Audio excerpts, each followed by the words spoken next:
Merci beaucoup. Okay, here you go. Merci beaucoup. Thank you so much for the invitation from the school. It's really great to be here. Thank you, Julie, for the kind introduction. And I also have to apologize. I don't speak French, so we'll have to do this in English. But I will try to speak slowly, and if there are any total misunderstandings, we can either clarify them right at the spot or after the talk. I think I will roughly talk about 45 to 50 minutes, and then there is we can have enough time as a Q&A, question and answer session.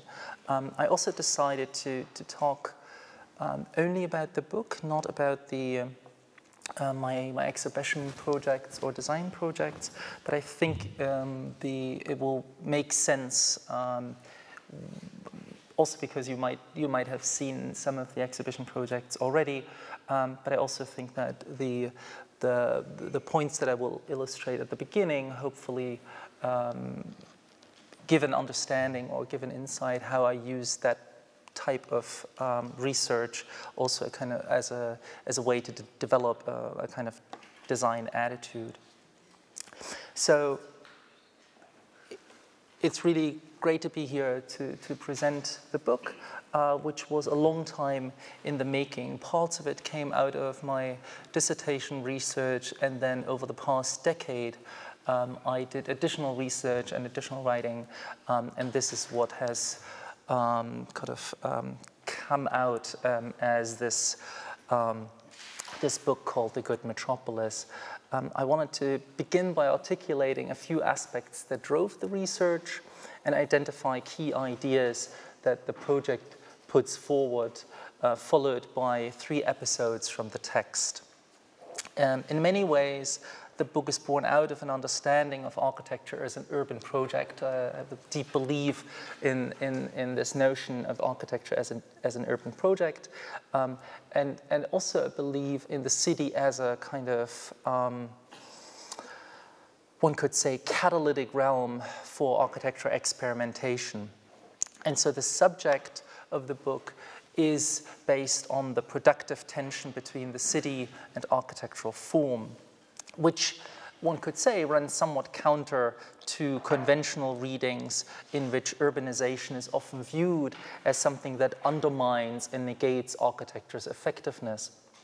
So what I'm trying to do here, and what the title, the somewhat schizophrenic title, suggests, Good Metropolis, one doesn't hear the title often together, right? It's either the good city or the bad metropolis. So the good metropolis is not often seen together. What I'm trying to do here is trace an alternative discourse of architecture's relationship to the city, where I focus on the fascinations with the metropolis expressed by the architectural avant-garde, and revealing how the forces of urbanization often served as a stimulant for architecture's imagination. I want to start with 2 images that prompted a lot of my thinking. On the left, you of course all know the famous Campo Marzio de Antica Roma by Piranesi, and on the right you have OMA's Kochstraße, Friedrichstraße competition entry from 1980. And they are of course centuries apart, and nevertheless I identify in both projects an architectural language that is developed in direct response to an architectural condition that is far from ideal. Piranesi confronted an emerging urban disorder and fragmentation in a reconfigured city, while OMA finds a shrinking and depopulated city in Berlin. However, both seem to draw inspiration from exactly these conditions, conditions that architecture usually is eager to reform. So OMA proposes a low-profile, porous interior that emulates the city around it, and in fact seems to invite the existing urbanization into architectural form, while Piranesi develops a kind of kaleidoscopic landscape in which the accumulation of those clashing architectural fragments negate the possibility of an ideal urban figure. As a result, both seem to question, both drawings, both practices, one could say, seem to question the objecthood of architecture, and yet the blurred boundaries between the confines of architecture and the shifting terrains of the city seem to produce a new kind of urbanism. And so this is the architecture-city conundrum that the book seeks to understand, namely how do the forces of urbanization serve as a stimulant for architecture's spatial, programmatic, and material imagination?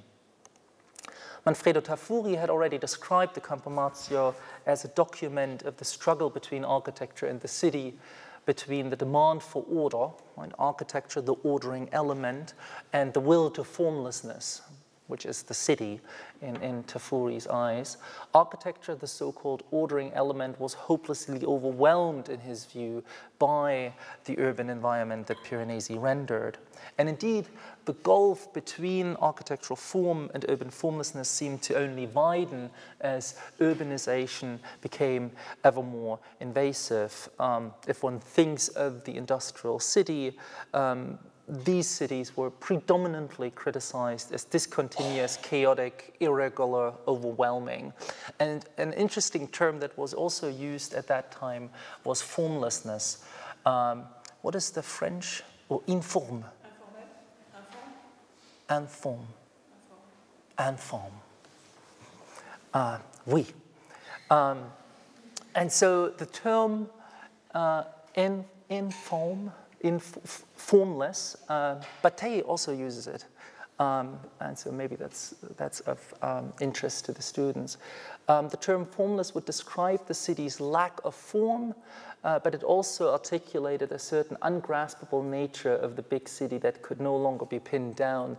So it stood for both, on the one hand, really literally the lack of form. The city no longer had an existing form, but at the same time also a kind of conceptual reference point that talked about the ungraspable nature of that city. And so if one looks at the time period from the emergence of the industrial city to the contemporary city of bits, maybe even, one can sort of identify that type of rhetoric in many quotations that one can pull from the literature. In 1845, Friedrich Engels describes the city as an urban mess and the result of a gigantic accident. And a century later, Lewis Mumford speaks of a giantism of the metropolis where its form is defined by its formlessness and its aim is defined by its aimlessness. And so this gives you a taste of the linguistic gymnastics that these authors had to perform in order to articulate a territory that was beyond comprehension.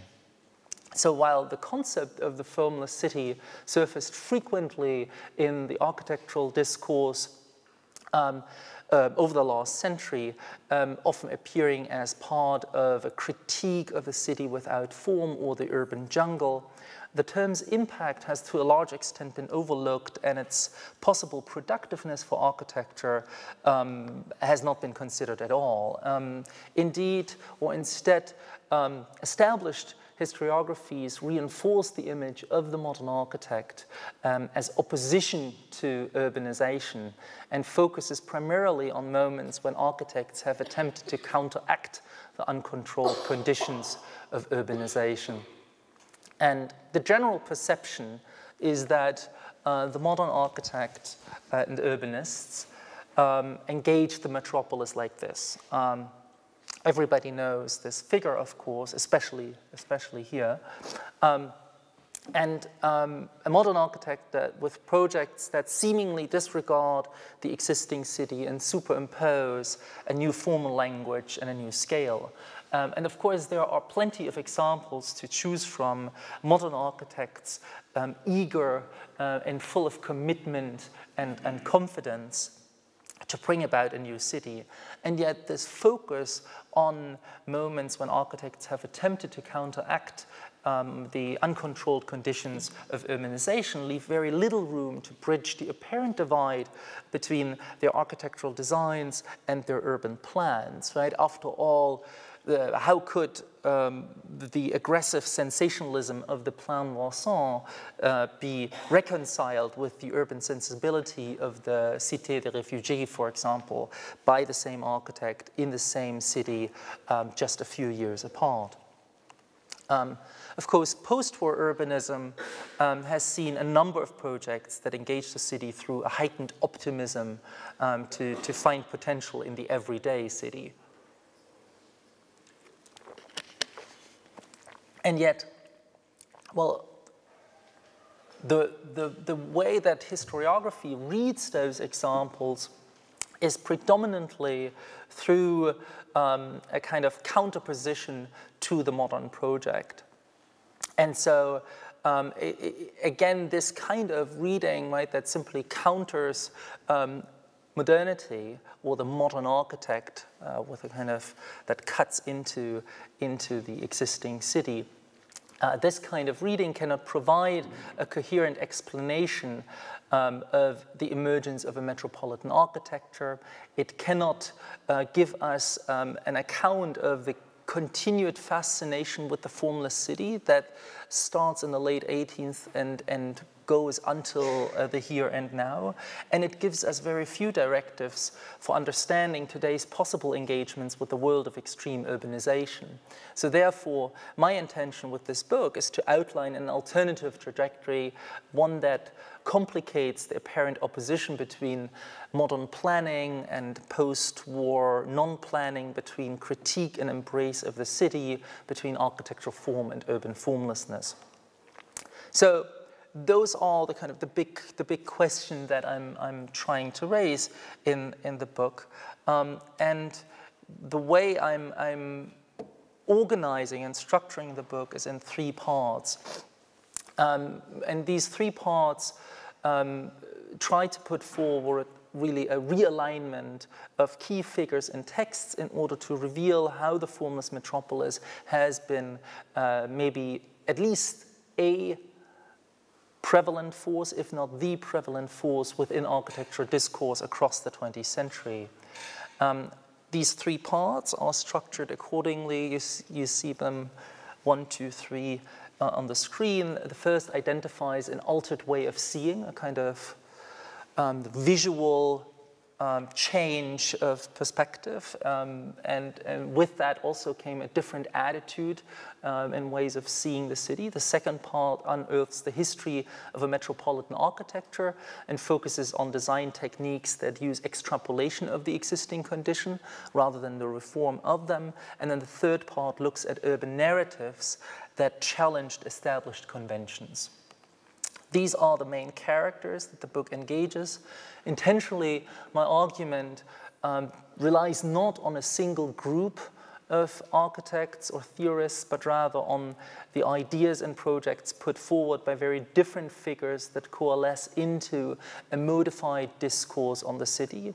Some of the projects are well known, while others are rather obscure, yet their relationship to one another, I hope, identify new insights. And so as a result, if you would read the book, you would realize that well-known examples might in the end become somewhat unrecognizable, while projects that are largely forgotten suddenly appear strangely familiar, by which I mean Hilbersheimer might no longer look the same to you, or Mies, while people like August Endel or Karl Scheffler suddenly find a new life. Figures that you might not have heard of before, but suddenly their importance becomes really manifested.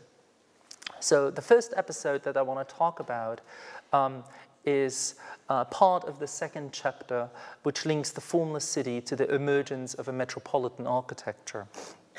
It's essentially the story of urban Spielraum, or the room to play. And now, of course, there's an additional difficulty because here's from German into English and then into French. So I don't know how Spielraum really translates. Julie, do you know? Room to play? Or leeway, margin?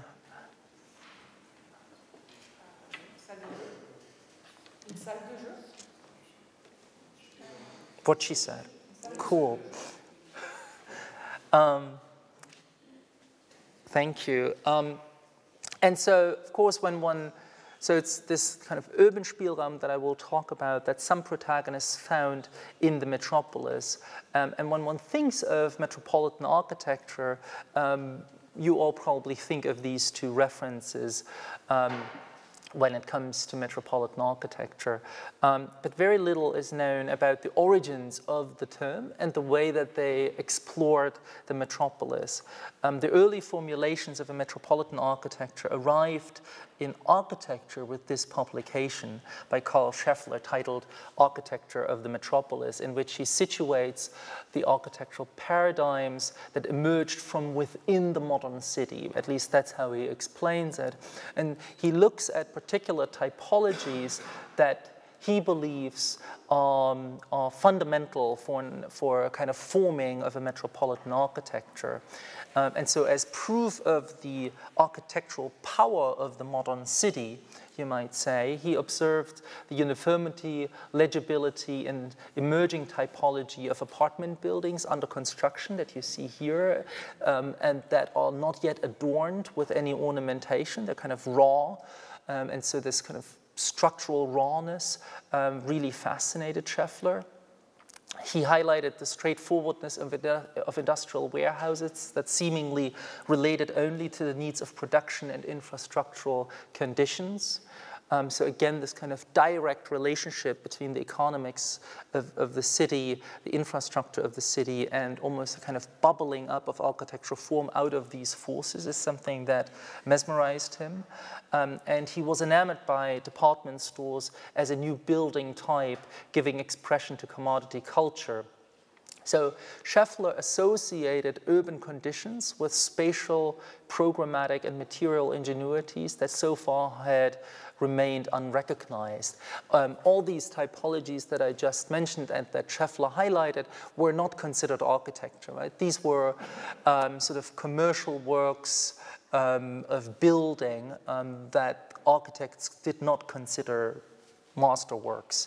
And so while his argument clearly participates in the functionalist rhetoric, of people like Otto Wagner, for example, Scheffler's argument started with observations of the existing city from which he then extrapolated possible futures for architecture. So according to him, the simultaneous anonymity and formlessness of the metropolis had provoked an architecture waiting to be discovered.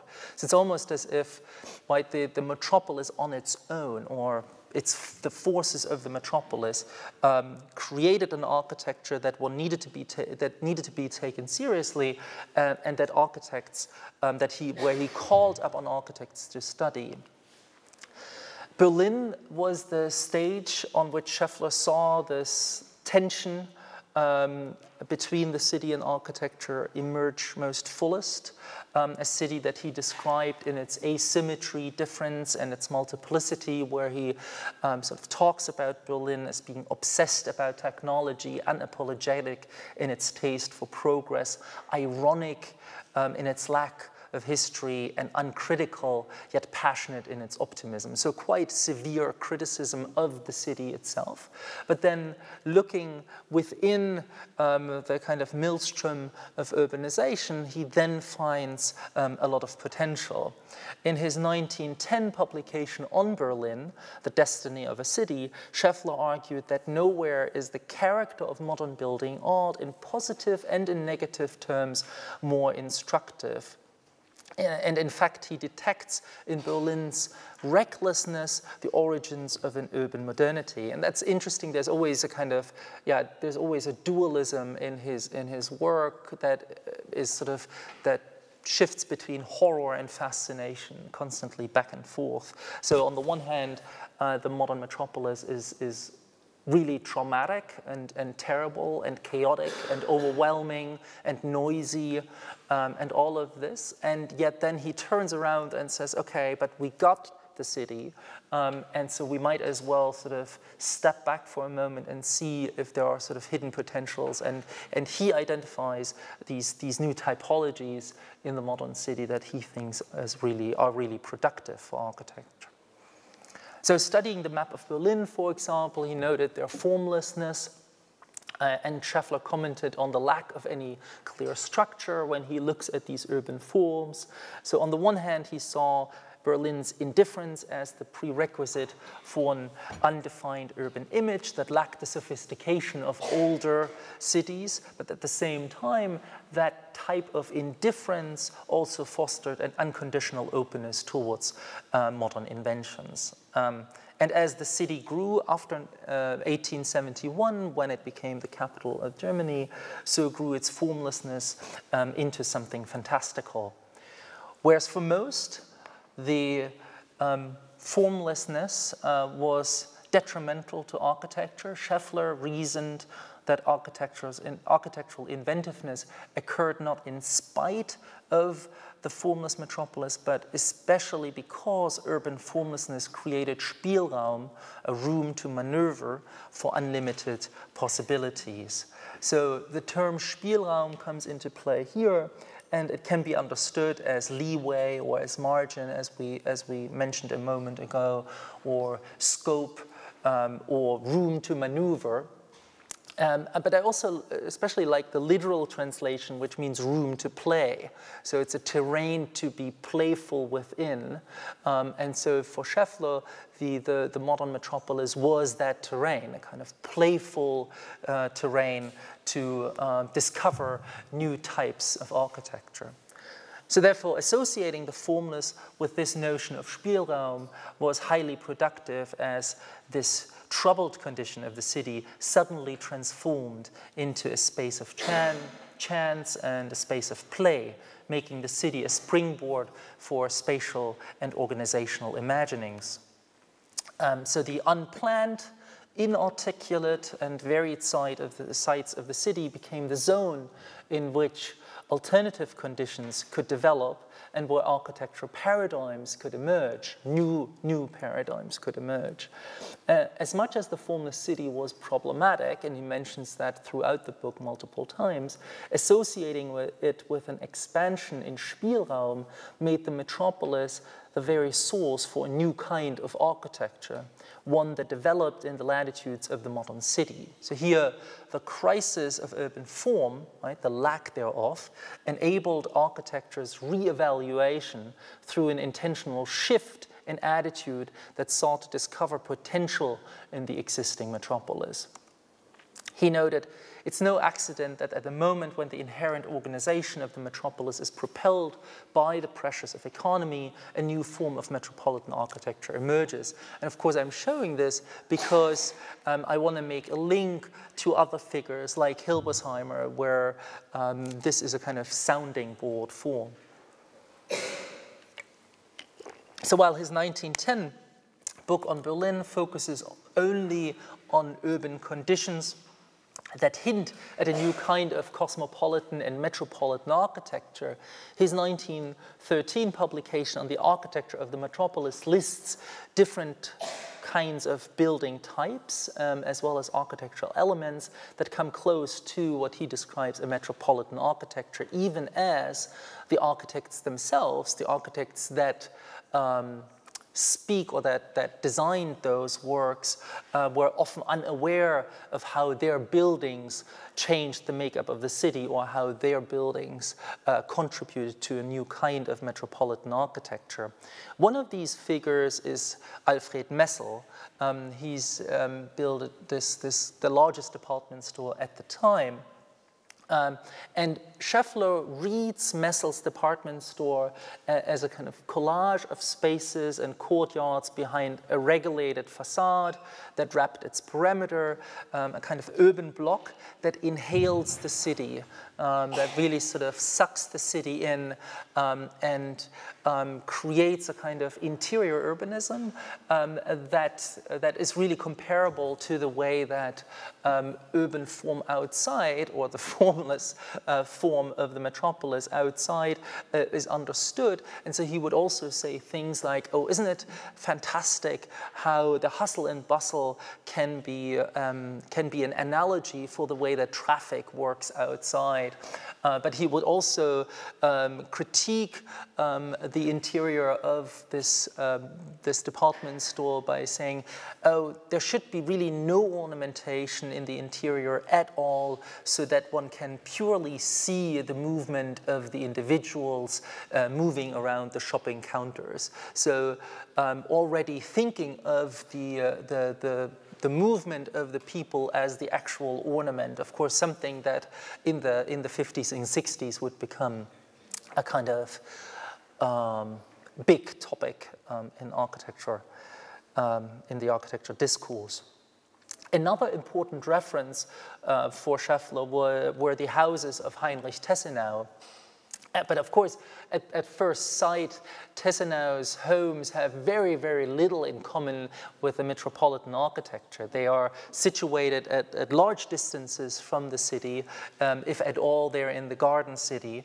They have little in common with the metropolis. Yet what he found really interesting in Tessenau's work is the kind of austerity, so where the kind of starved of all kind of ornamentation he would see as a kind of answer to the modern metropolis, meaning the turmoil of the metropolis. That could be one architectural language that engages that turmoil of the contemporary city. And so Scheffler's most striking description comes when he combines these different types into a new kind of urban image at the end of the book, where individual shops consolidate into department stores, housing units amalgamate into single urban volumes, and these new types of superblocks would then be wrapped with a kind of impersonal and typical facade. So he makes this extrapolation that in the future, if one looks at the trends that are currently going on, and one combines these and extrapolates out of them, he says, well, in the future we might no longer see individual stores. They will all be combined into department stores. We will no longer see individual homes. They will all be combined into large housing blocks, and a kind of architectural language that gives them unity he sees in Tessenau. And so, of course, this is really interesting and really early when one thinks of the 19-teens and 1913s when he writes this book. And in a way, it is as though he was forecasting the Hochhausstadt, the skyscraper city of Hilbersheimer. And indeed, Hilbersheimer looked at Scheffler's call particularly seriously. Shortly after the arrival of Scheffler's architecture of the metropolis in 1913, Hilbersheimer began to meticulously study this work and expanded on the potentials of a metropolitan architecture and the concept of a superblock. And so what I'm trying to articulate here is that works such as these, they seem to sort of come out of nowhere. They fall out of the sky, this kind of, yeah, the genius architect coming up with a scheme.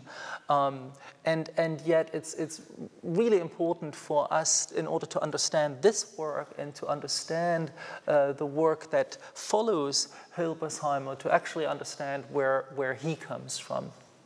And so in 1914, Hilbersheimer outlines a 15-page manuscript that was modeled on Scheffler's book, in its argument, in its structure, and even in its title. So you see the Architektur der Großstadt, the architecture of the metropolis, as the title there.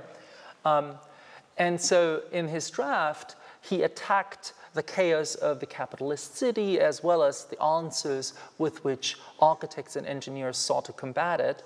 And just as Scheffler had done, Hilbersheimer critiqued the lack of form and rhythm in the metropolis, but he also identified new forms of architecture expressed in new programs and in new materials. The only possible, one can only possibly emerge from this chaos, Hilbersheimer says, with the most extreme economy of form. And of course, this is something that Scheffler had previously articulated. It's therefore no surprise that places like the Messel department store or the AEG factory building by Behrendt and the housing blocks under construction reappear in Hilbersheimer's draft. And so this research would set the direction of his work for the next 15 years.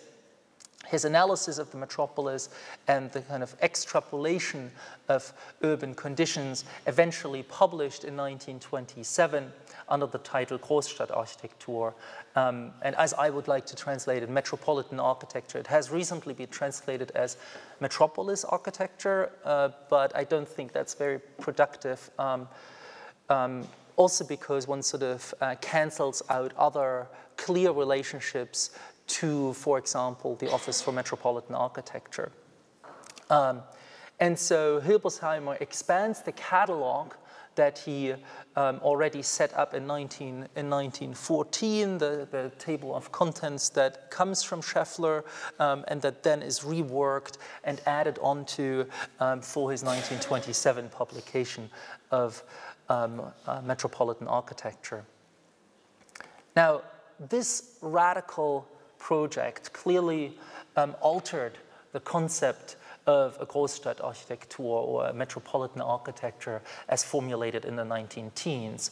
But this iteration also paved the way for more dramatic extrapolations of the city, by which I mean, of course, we don't know what Scheffler would have said about this work.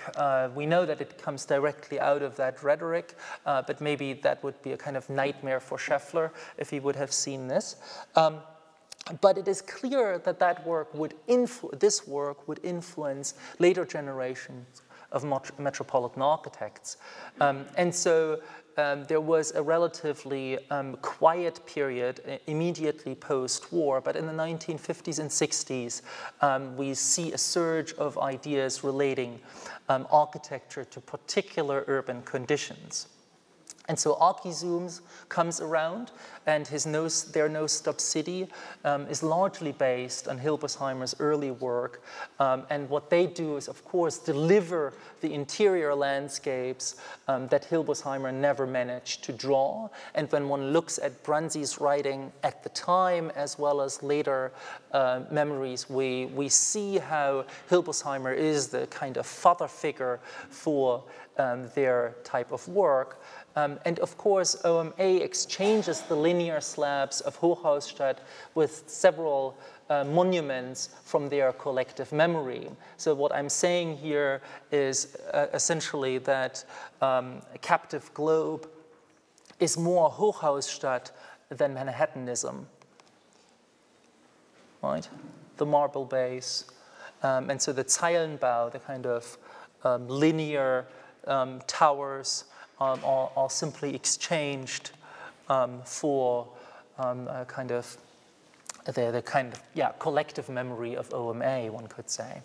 How these stories unfold, you can read in the book. This is a teaser. I want to move on to the second story that is about a group of individuals who, in the aftermath of World War II, began to critique the modernization process that was underway and develop techniques to divert those conditions. You know them all very well. You probably have studied them a lot. The Situationists International. Of course, as you all know, they questioned post-war planning principles that swiftly accelerated wartime production to a post-war or post-war mass assembly of architecture and urbanism, which really troubled them. And so during the post-war housing boom that often only vaguely resembled their modernist predecessors, the Situationists saw remnants of the formless city as the last vestige of urban imagination left among the increasingly dominating city of commodity spectacle. And so they sought to detect locations that were not yet subsumed by the harmonizing techniques of modern urbanism, and they understood urban moments of discomfort as conditions set against the homogenizing forces of post-war urbanism.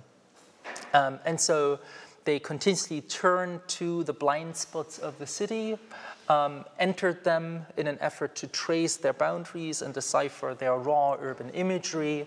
And the woman in the middle is, I think, of particular interest. Her name is Michelle Bernstein, a frequent collaborator with Guy Debord and a passionate drifter herself, who wrote an article in 1955 for their magazine called Potlatch, where she drew attention to one square in Paris. But if one looks at the images of the square, it's actually hardly a square. It's just an amalgam of different spaces that come together.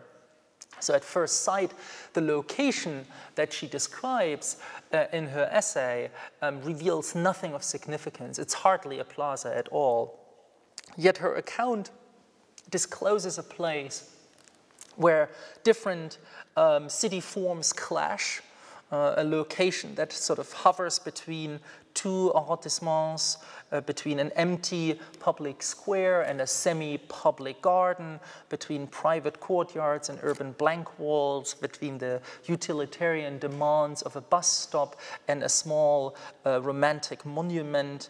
And so Bernstein describes all of this in a rapid and almost sort of telegraphic prose, which even further exaggerates the already convoluted conditions that result from the fallout of urban construction rather than design considerations. So it's really a space that comes about through these different forces from different sites of the metropolis.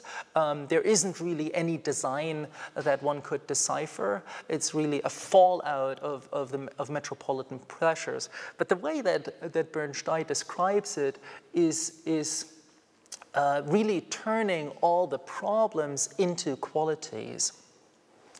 And so Bernstein had effectively entered the spatial leftover of the modern city, a forgotten piece of urban density untouched by the calibrating purification efforts of post-war urbanism.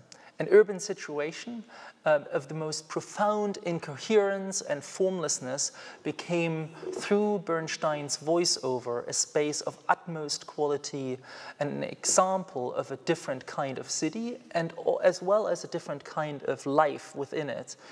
For Bernstein and her co-conspirators, these locations represented opportunities to inhabit the city differently. As she says, one should sort of go there during the daytime, one should also go there at night, because the plaza could be besieged at night and could turn to other ends, by which she probably means that there was a kind of revolutionary quality in the inhabitation of those terrains. So 1 year after Bernstein writes this really phenomenal, I think, essay, Guy Debord and Oscar Jorn take this map, a detailed map of the city of Paris, and isolate situations like the one that Bernstein highlights in her essay, and then cut them out and throw the rest away. You all have seen this one. That's the resulting map that they collaged, where they collaged their activities of their journey, entering and exiting these different zones, where we also know that they don't just cut them out, but they also reassemble them. So it's also a form of urbanism. And so the this guide, this psychogeographical guide for the city of Paris, articulates a city devoid of a coherent form, and then these red arrows narrating the fractured and temporal conditions of the formless city. Of course, we know that these moments of urban juxtaposition were seen as opportunities for an alternative urban life, but they should also be understood as a territory from which the Situationists try to fight back. So with that ambition in mind, the red arrows on the psychogeographical map might not only stand for the rapid passage from one neighborhood into another one, but they also signal a transfer from one urban atmosphere into a neighboring blankness. And so in this light, the maps serve no longer just as tracings of urban qualities worth preserving. They're not just documentations of what they want to preserve, but they become battle maps for the setting up of counter sites. And so in the final passage of Deboer's 1956 user guide for détournement, Deboer had already written, if détournement were extended to urbanistic realization, not many people would remain unaffected by an exact reconstruction in one city of an entire neighborhood of another. So he was already exploring how one could take the character and the makeup and the building of one neighborhood and transplant it into another one in order to disrupt the kind of routines of everyday life. And that sort of comes to pass in 1962 with a small but decisive measure, where Christo and Jean-Claude, who were not part of the SI, were not part of the Situationists, but were sympathizers, piled oil barrels to block a street on the southern banks of the River Seine. And with this kind of installation, détournement literally entered the city and challenged existing urbanity. After all, as Guy Debord would say, life could never be too disorienting. And so the Guide psychogeographique had already included the Rue Visconti. So Rue Visconti is the one that sort of cuts from the lower left upper. It's already included, and that's where the pile of oil barrels was stationed. And so I'm reading the map as a basis for the setting up of new situations, essentially, spatial experiments and urban pranks. It blocks a narrow one-way street between two important arteries, effectively creating two dead-end alleys and therefore rerouting of traffic and pedestrian flows. It was an act of, one could say, urban sabotage that returned one street to its pedestrian for the night and the morning as long as it lasted. And rearranged urban typologies by setting up two facing cul-de-sacs. So essentially nonsensical, it created a nonsensical urbanism, at least nonsensical in the eyes of the planner and the traffic engineer. The installation was a direct assault on infrastructure and a kind of hostile gift to the smooth city of never-stopping infrastructural continuity.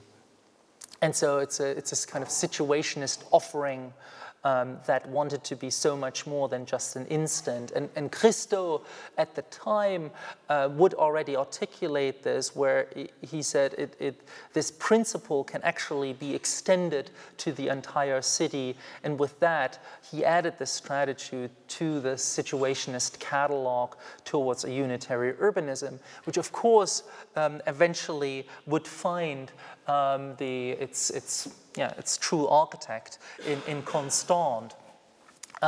where the spatialization of psychogeography arrived via maps and zones and vectors and sectors that he planned out. Of course, for Constant, it would be an element that floats above the city, a structure that aided the traversing of its interior, of its interiors at different speeds, as these arrows were supposed to suggest in this sketch. And this was achieved through a terrain that, as Constant describes it, lacked formal definition. So here we have an architect who intentionally articulated an architecture that stayed away from clear form and from detailed articulation of a work, in order so that he would encourage the individuals that would eventually live in this environment to build the environment themselves, right? So the lack of detail or the lack of resolution would sort of cause the construction and overbuilding of the structure over time. So while this clearly challenged architecture's fascination with form, it also came to haunt Constant because, of course, his own project inevitably was critical of the existing city, while at the same time endorsed the existing city as the quintessential formless condition. So he constantly looked at the formless, at the city, and said, well, there is so much here where we can sample from, and at the same time he proposed New Babylon as a kind of floating city above.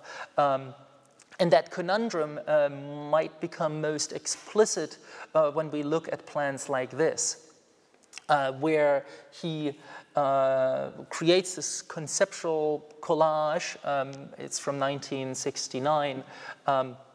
Where he represents the network of these zones that he designs through maps of different cities. So street maps are here cut up and then collaged into a new network where the configuration of one neighborhood moves across or is set against a district from another city. And so Constance effectively exchanges the arrows of the psychogeographical map with districts from one city.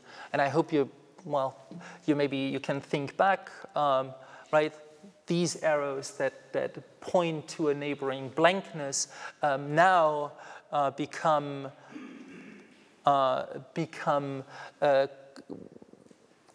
exchanged with different urban territories that are sampled from different cities. So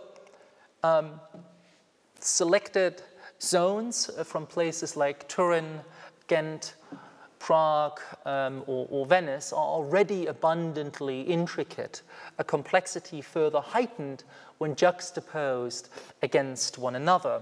This collaged network suggests a vast interior filled with different urban qualities, a terrain of radical contrast where rivers threaten to flood streets, avenues launch into parks, and buildings suddenly turn into alleys. So New Babylon turned deliberate situationist agitation into designed spatial atmosphere, and from there into a polemic for a different kind of urban life. Motivated by the actions within and around a given space, this work opened up the possibility of rethinking architecture on the basis of movement, encounters, incidents, and interventions, not recognizing or reconfiguring the event of architecture, but prefiguring the architecture of event. And maybe some of that gets lost in translation, but I guess what I'm trying to say here is that it's really a crucial moment in architecture history that sees, that tries to understand how architecture could could be understood as creating events rather than seeing the building itself as an event. And so, of course, this would become fundamental for people like Bernard Tschumi, where I want to spend the last 10 minutes discussing. Because it is, right, the notion of the architectural event is so fundamental, in fact, indispensable in the formation of Tschumi's architectural of events. Not only was Tschumi part of 68, the demonstrations in Paris, but he also graduated from the ETH and then did a project for housing for one of the massive housing projects in Paris from the 1950s after he graduated from the ETH. And so these are a few sheets from this project. It's called Do It Yourself City. That was a project that sort of hovered between logistics and activism, where the proposal describes how a series of proto-computer stations would be distributed in the city to facilitate playful public engagements with situations in the built world.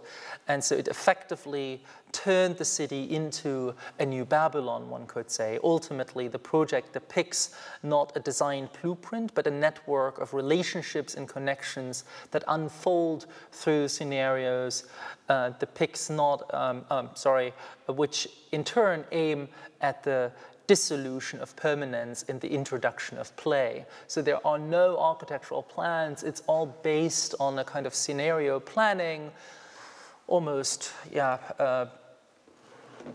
proto-Fluxus scoring that he feeds into the city in order to then encourage its citizens to take back the city that they inhabit.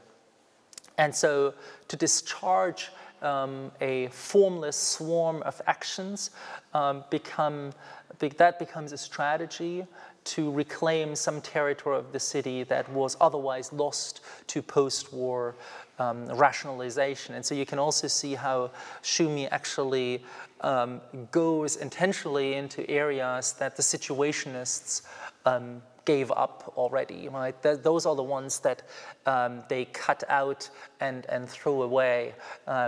Those are not the ones that they keep in the map.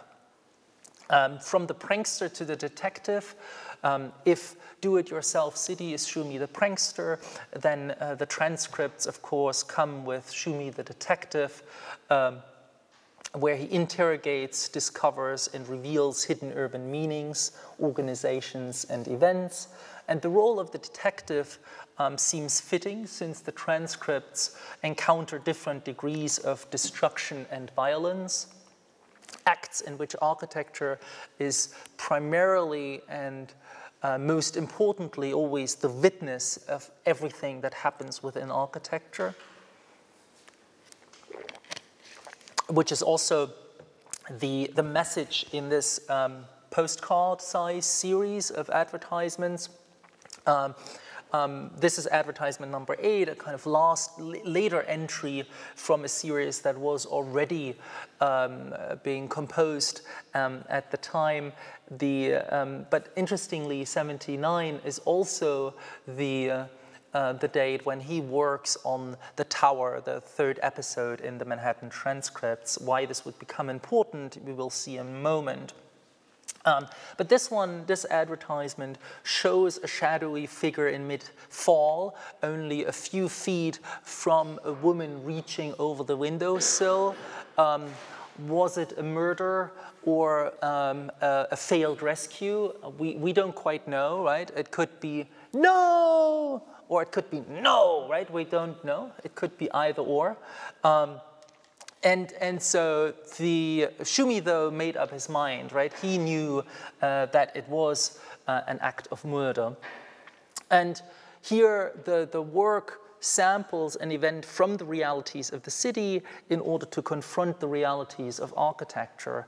And so once depicted in the advertisements, these events are thrown back into architecture via the transcripts, where the free fall of the figure continues its descent through the different levels of the tower, right? I hope you make that connection between this figure and then the figure on the left that sort of continues falling down. Also often described as a worker's vertigo, or the hotel guest's deadly elevator ride, unstoppable heading towards the ground. And what in the transcripts was still viewed as an elevator ride that turned deadly was later also interpreted as skydiving through the elevator shaft, effectively subverting an existing space through a new form of inhabitation. And so from the chills and pleasures of a given event emerged a new programmatic constellation, a playful realignment of space and happening that Schumi subsequently termed cross-programming. The strategy is to insert an unfamiliar event into an orthodox space, and by doing so, discovering a programmatic realignment through misuse. Of course, the city already and always provides an infinite directory of misappropriations, a realization that brings Schumi fascinatingly close with figures like Aldo Rossi's interpretation of an urban artifact, right? Because there is a kind of programmatic fluency when one looks at the work of Schumi in the same way that we can identify a kind of morphing of function and program in stubborn typologies that Rossi identified. So, but of course, Rossi provides the historical evidence of architecture's typological strength that can adapt to different functions, while Schumi verified that architecture could not only withstand non-complementary events, but that stubborn architectural form could also provoke new forms of program. Right? So you could think of his often cited pole vaulting in the cathedral, where the kind of the dome reinscribes or almost sort of causes the pole vaulter to perform his act of sport.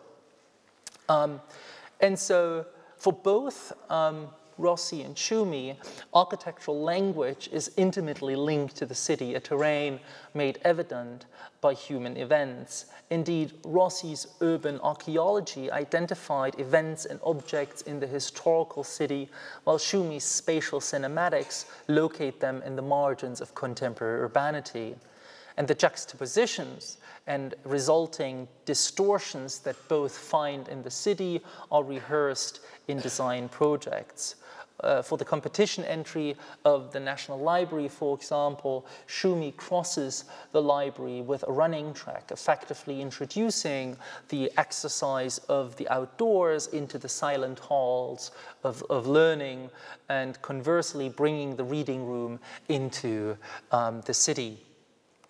And so this is where Rossi and Schumi offer a kind of building, a set of building elements that they often use both, and where one can actually learn a great deal from. Those are often considered platforms for the continuous unfolding of human events. The stairs, the ramp, the stage, all of these elements you know from your design studios, I assume. And they become, right, if one looks at the image on the left, that's of course Rossi, where the stairs is more than just a passage that gets you from A to point B, right, from the schoolyard to the gymnasium that is a raised gymnasium. And yet it resembles Schumi's stepped seating atop the Grande Bibliothèque. Both are meeting grounds, right? Both act as programmatic doubles, and both are derived from the city and are now injected and re-rehearsed in architecture. Rossi's stairs are as much the monumental steps of a city assemblage as they are conceived as photographic backdrops for yearly class gatherings, right? That's where the collective memory comes in, where the steps of the Grande Bibliothèque are similarly urban. They hover between running track and library, at once functioning as reading room and stage seating, a dualism that Tschumi hopes to broaden. So for Rossi, this setting relates back to the collective memory, a reading that Tschumi expands through possibilities of chance encounters and erotic tensions that result from the intentional crossing of programs. So the stage seating on the roof would have overlooked the running track and the city of Paris, steps where the scholar reads and the competitor relaxes, where the librarian meets the athlete. The project exudes a certain erotics that we know from the city, and so here architectural space turns back at the metropolis. It's not only an element sampled from the city, the stepped seating I mean, but it's a construct, what I call a city moment, where spatial, or a city construct, where spatial transgressions, typological appropriations, and urban events reconstitute the connection between city and architecture that has been lost so often. A kind of urban apparatus is constructed here that is more game than machine.